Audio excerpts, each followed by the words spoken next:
एक बार फिर से आप सभी का स्वागत है आपके अपने YouTube चैनल ऑनलाइन शिक्षण पर। आशा करती हूँ आप सभी अच्छे होंगे।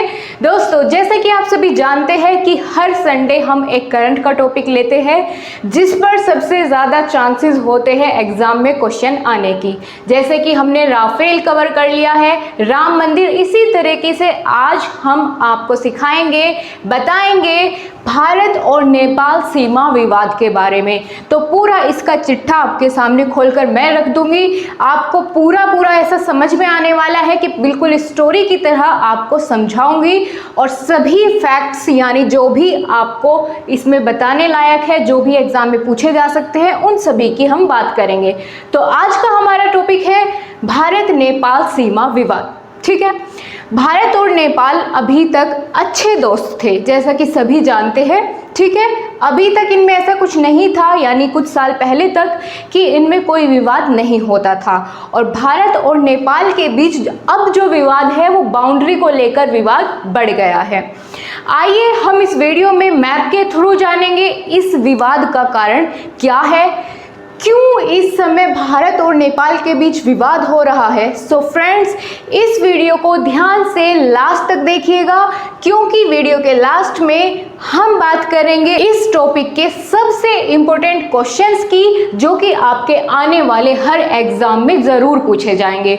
तो ये मेरी गारंटी है कि यहाँ से आपका कोई ना कोई, जितने मैं फैक्ट्स बताऊंगी उनमें से कुछ ना कुछ तो आपके एग्जाम में बिल्कुल आने वाला है। तो चलिए सबसे पहले जान लेते हैं कि इन दोनों देशों के बीच सीमा विवाद का कारण आखिर क्या है, जिसकी वजह से दोनों देशों के संबंधों में फूट पड़ी है, जो कि अब तक क्या थे, इनके बहुत अच्छे संबंध थे नेपाल और भारत के बीच। ठीक है, चलिए सबसे पहले तो आपको नेपाल की स्थिति अधिकतर लोग जानते होंगे, लेकिन फिर भी मैं आपको बता देती हूँ कि नेपाल यहाँ पर स्थित है। ठीक है, भारत के मैप में इस तरीके से यहाँ फिट हुआ है नेपाल। ठीक है दोस्तों, ये इस हिस्से में, ठीक है, यहाँ नेपाल स्थित है। तो चलिए पूरा एक बार देख लेते हैं कि आखिर क्यों हो रही है ये विवाद, क्यों ये लड़ाई है, किस बात पर ये लड़ाई है। क्योंकि अब तक ये काफ़ी अच्छे दोस्त थे, तो ऐसी कौन सी चीज़ या कौन सी बात आन पड़ी है कि इनके बीच में अब दरार है। ठीक है, तो बात यहाँ से शुरू होती है कि हाल ही में नेपाल सरकार यानी यहाँ के नेपाल के वर्तमान में प्रधानमंत्री है केपी ओली, इसके बारे में हम बताएंगे आपको। ठीक है, तो हाल ही में नेपाल सरकार के द्वारा एक नया मैप जारी किया गया है नेपाल का। ठीक है, नया मानचित्र बनाया गया है नेपाल। तो मानचित्र तो बनाया, उससे हमें क्या दिक्कत होनी चाहिए, उससे दिक्कत हमें ये है कि नेपाल ने अपने मानचित्र में भारत के 3 हिस्सों को अपने मानचित्र के अंदर या अपने एरिया के अंदर उस मैप में दर्शाया है। तो इसी बात को लेकर के जो है भारत और नेपाल के बीच में विवाद हो रहा है। और भारत के उत्तराखंड के राज्य, यानी नेपाल के बराबर में यहाँ क्या है, यहाँ उत्तराखंड है, नेपाल के बराबर में जो उत्तराखंड राज्य है उसके 3 स्थान, एक तो काला पानी कहाँ स्थित है, यहाँ। ठीक है, काला पानी, लीपू लेक जो कि बिल्कुल इससे सटा हुआ है, और तीसरा है लिम्पियाधुरा।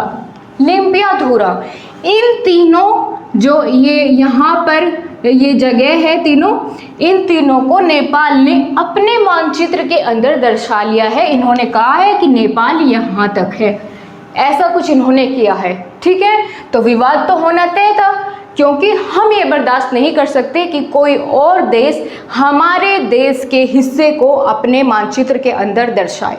ठीक है, भारत का कैसा इतिहास रहा है, ना तो वो किसी से कोई चीज़ ज़बरदस्ती छीनता है किसी दूसरे की, लेकिन अपनी भी कोई हिस्सा किसी को नहीं देगा। तो ठीक है दोस्तों, चलिए अब बात करते हैं कि वर्तमान में विवाद की शुरुआत कहाँ से होती है।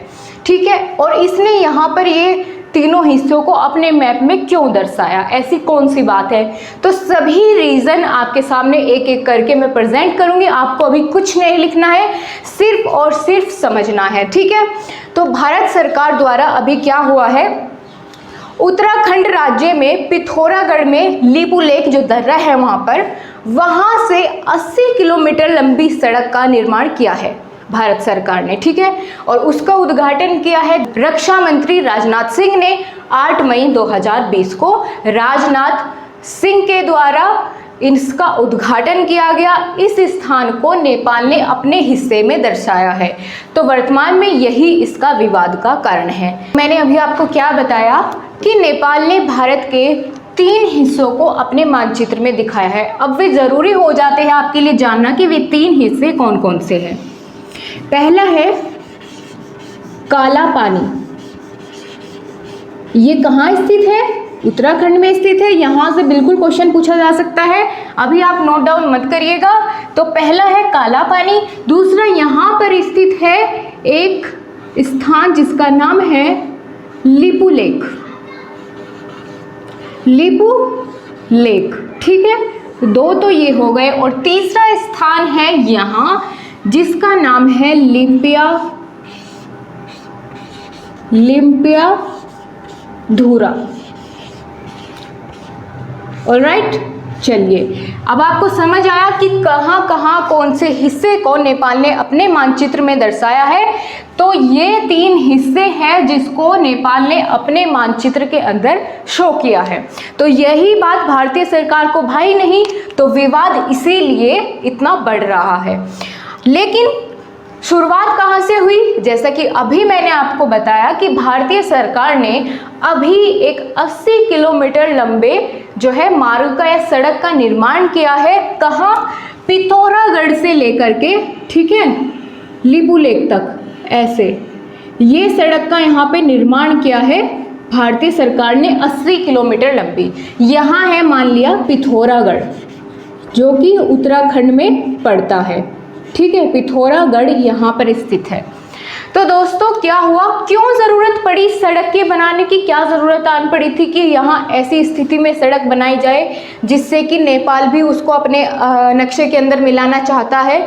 वो इसलिए ज़रूरत पड़ी क्योंकि जैसा कि आप सभी जानते हैं कि कैलाश पर्वत की यात्रा के लिए बहुत सारे सैलानी जाते हैं, ठीक है। कैलाश पर्वत कहाँ है या कैलाश मानसरोवर कहाँ है? वो दोस्तों यहाँ पर है, जो कि चीन के अधिकार क्षेत्र में पड़ता है, ठीक है। चाइना के तिब्बत में पड़ता है कैलाश मानसरोवर।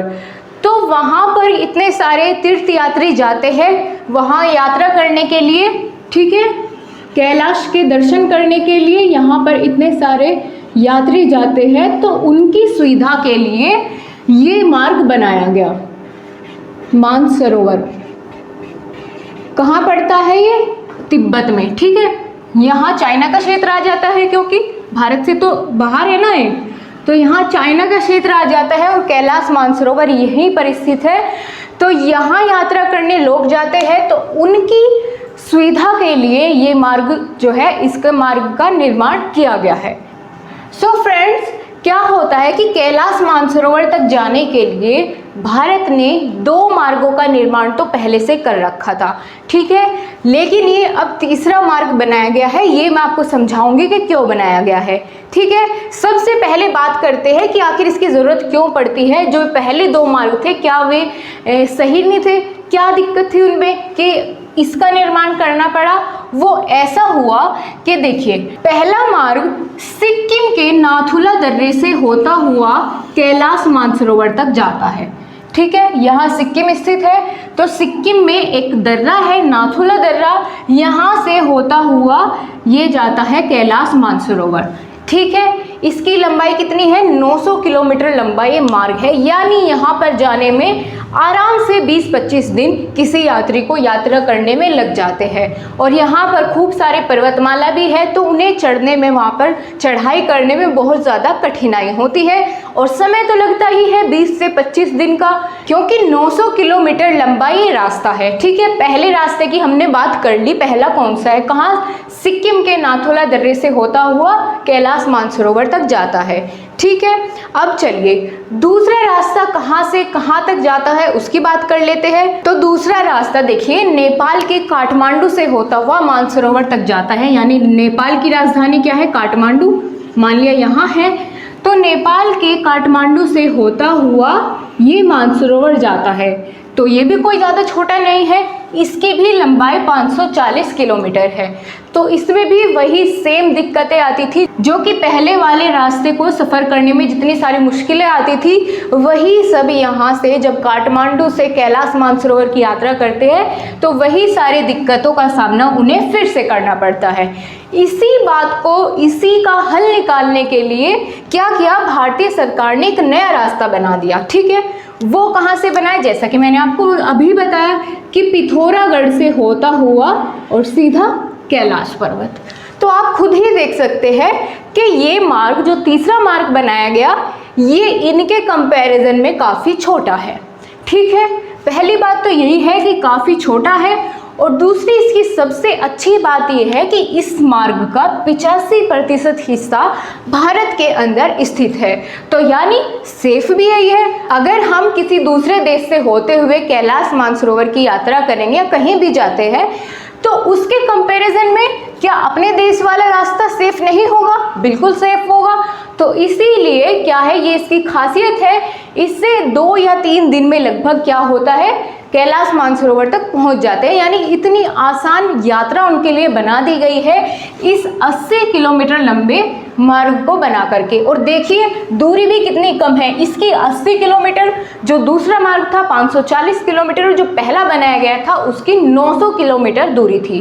ठीक है, तो चलिए पहले जितना मैंने आपको अभी समझाया उसको पॉइंट्स की फॉर्म में उधर लिख लेते हैं, क्योंकि हर एक बात ये बताई गई आपके एग्जाम में पूछी जा सकती है। चलिए, सबसे पहले हमने बात की नेपाल की। नेपाल में हाल ही में किसकी सरकार है? ठीक है, ये आपको पता होना ज़रूरी है क्योंकि उन्हीं ने ये नक्शा जारी किया है। ठीक है, तो नेपाल के प्रधानमंत्री, फटाफट से कमेंट करके बताइए क्योंकि मैं पहले एक बार ये चीज़ रिपीट कर चुकी हूँ। कौन है? ये है केपी शर्मा ओली। कोहली नहीं, ओली। ठीक है, कोहली मत समझ लेना, केपी शर्मा ओली।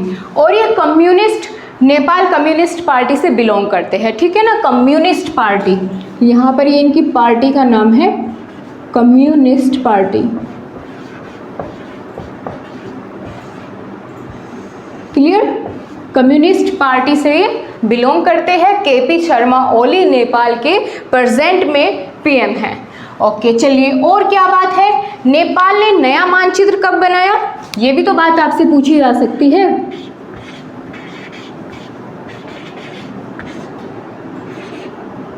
कि नए मानचित्र में ऐसी कौन सी बात हुई कि जिससे भारत और नेपाल के बीच के संबंध जो है वो खराब हो गए? तो क्या बात थी ऐसी? क्योंकि उन्होंने हिंदुस्तान के 3 स्थान को अपने मैप के अंदर दर्शाया। कौन कौन से? वे तीनों आपके लिए ज़रूरी है, तीनों पूछे जा सकते हैं। पहला क्या है? काला पानी। ठीक, काला पानी कहाँ पड़ता है? ये पड़ता है दोस्तों उत्तराखंड में। दूसरा क्या है? लीपू लेक।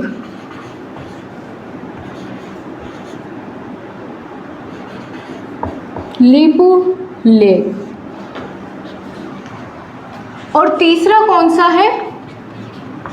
लिम्पिया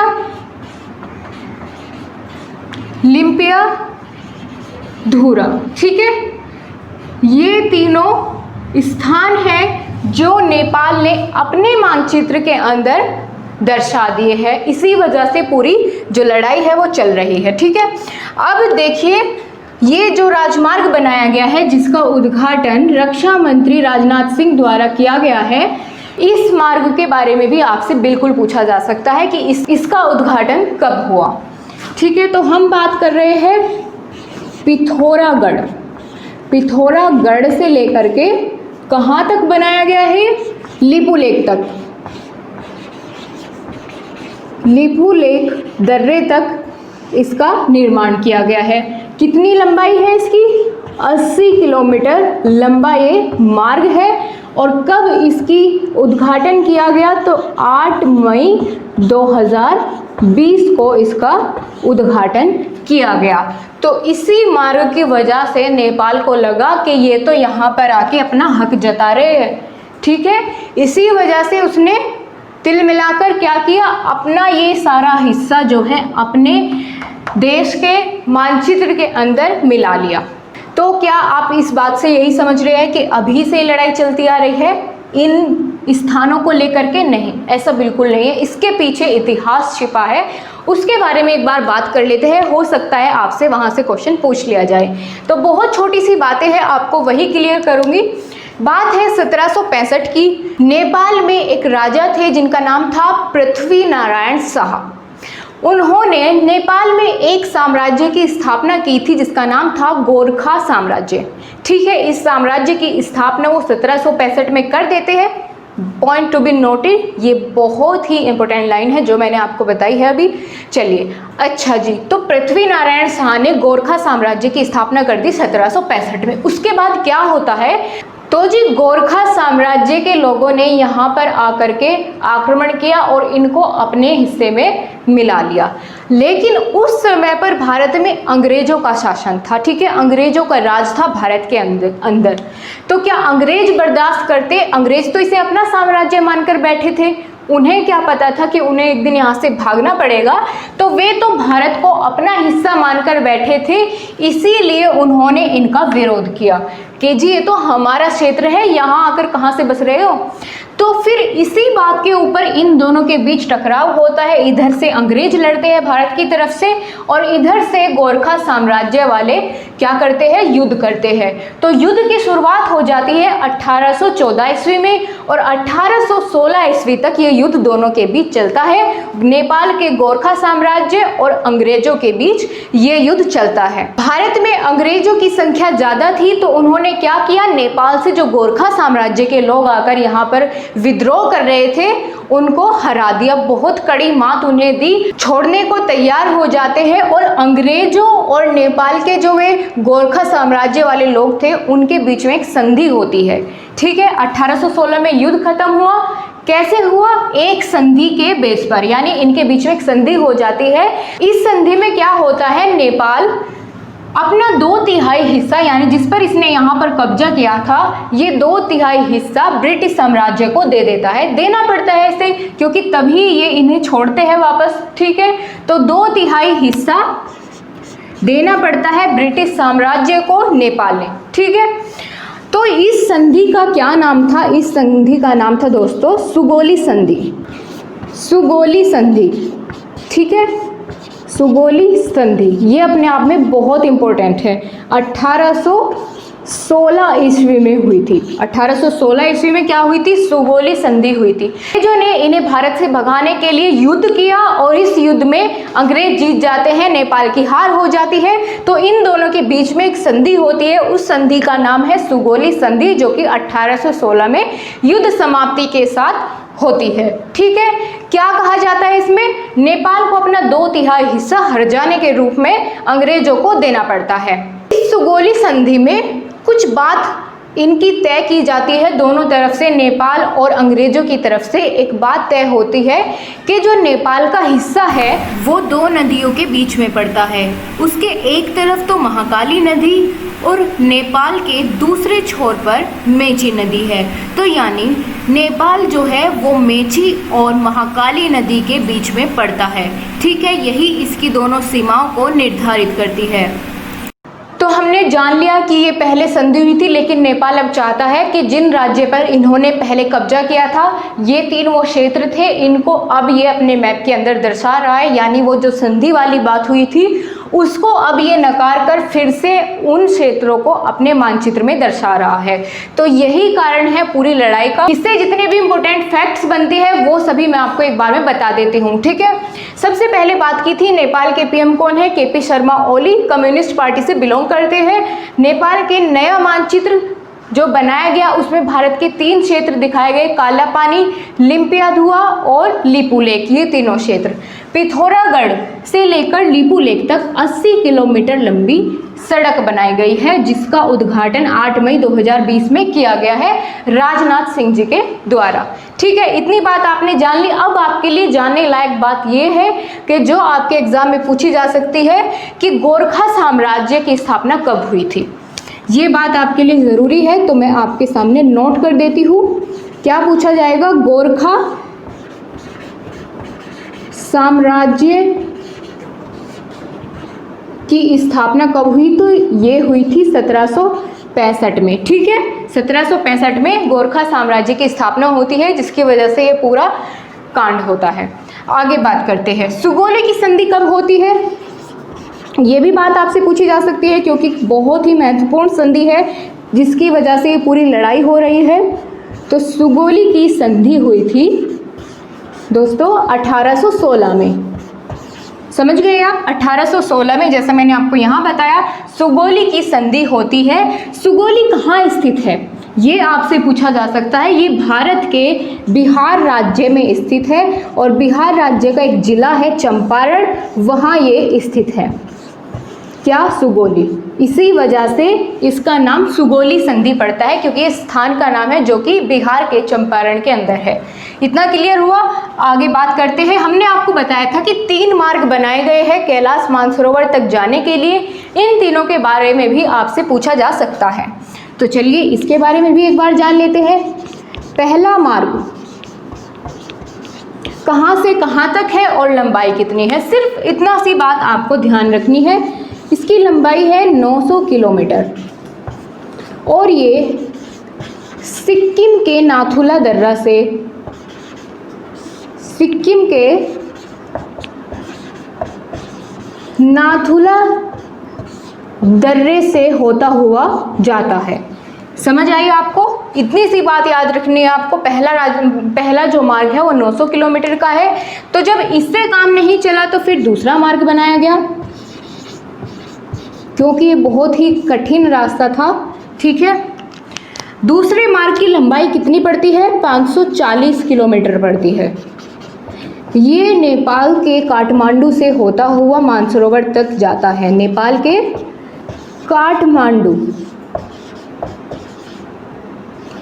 काठमांडू से होता हुआ मानसरोवर तक जाता है। तीसरा रास्ता कौन सा है जो कि अभी बनाया गया है, जिसका उद्घाटन 8 मई 2020 को होता है?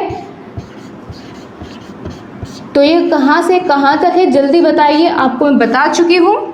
और इसकी लंबाई कितनी है? 80 किलोमीटर। ये दोस्तों लीपू लेक, ये पिथौरागढ़ से लीपू लेक तक ये वाला रास्ता जाता है। तो यही कुछ बातें थी जो कि आपके एग्जाम में पूछी जा सकती है। उन सभी को मैंने बिल्कुल इसका निचोड़ आपके सामने रख दिया है। इसी तरह से आपके एग्जाम में क्वेश्चन पूछे जाएंगे। ठीक है, तो दोस्तों यही सब बातें थी जो आपने आज की क्लास में सीखी। ये पूरा ब्यौरा आपके सामने है कि क्यों भारत और उसके मित्र जो नेपाल था उसके बीच में विवाद हो रहा है, क्या उसके कारण है, कौन सा मार्ग बनाया गया जिसकी वजह से इसने तूल पकड़ा इस मुद्दे ने। तो दोस्तों ये आपसे एग्जाम में बिल्कुल पूछा जा सकता है। आशा करती हूँ आप सभी को बहुत अच्छे से समझ आया होगा। तो ठीक है दोस्तों, आज की क्लास में इतना ही। फिर से मुलाकात होगी आपसे अगली क्लास में। तब तक के लिए अपना ध्यान रखिए।